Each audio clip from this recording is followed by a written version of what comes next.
Most servers will have wipe information when you click on them in the description. If it doesn't load, just give it a second.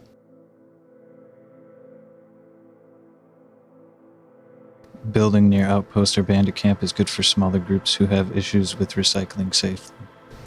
When starting a fresh wipe, run to your starting location and then pick up cloth and maybe some wood for a spear so you can craft a bag and stashes. That way when you're farming for your starter you won't die with all your loot on you.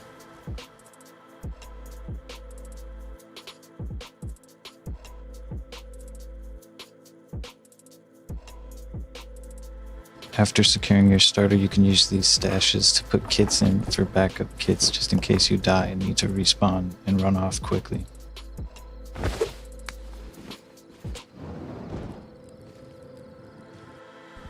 While you're out farming, run back to your starter if you ever get anything important that you need for BPs or just resources in general.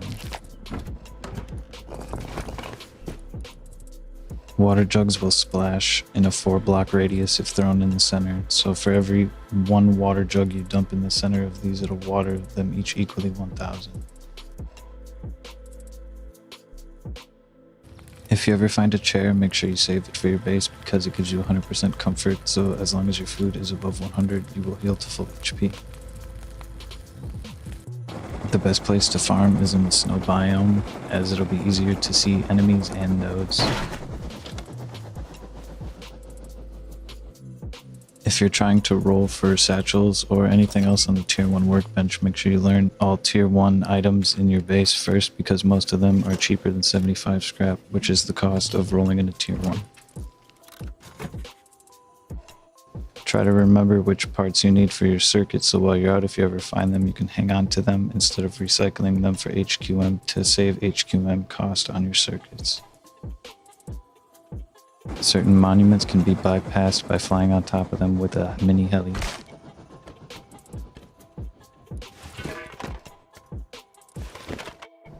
If you have high tier weapons and armor, consider selling it in the shop for resources instead of farming for your upkeep cost on your base. To get easy scraps, sell stuff at the bandit camp like fertilizer, trout, and keycards that you have extra of.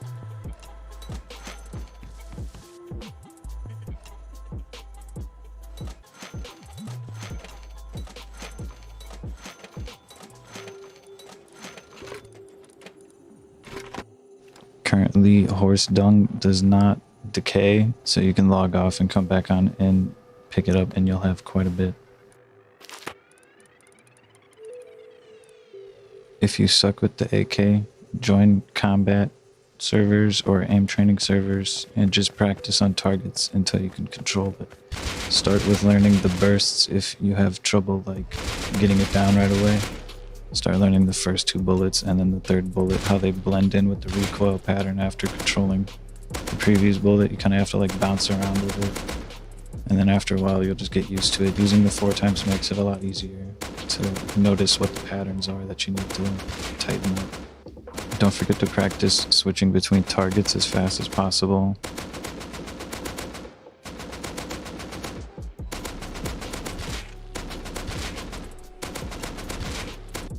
Here's an easy explanation of how bunkers work.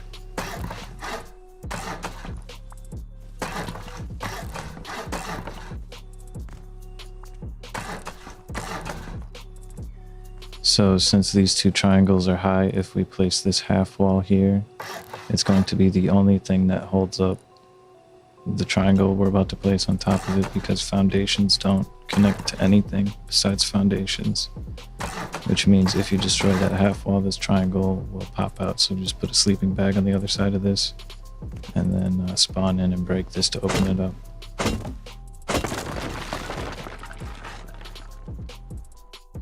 Here's a different type of bunker, but it requires a pretty flat area or a huge dip in the ground to where you can place the foundations like this.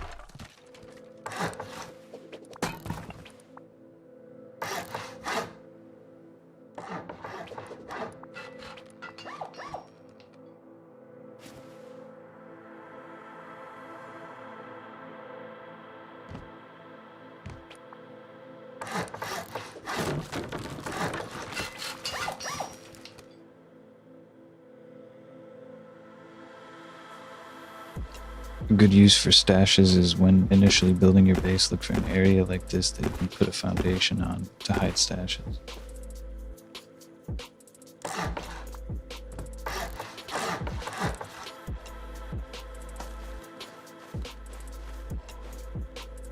Here's a simple circuit to charge your battery during the day and turn it on during the night.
Here's an easy way to have all your doors close when you step on a pressure pad or trigger an HP sensor.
Here's one of the easiest ways to set up an auto turret.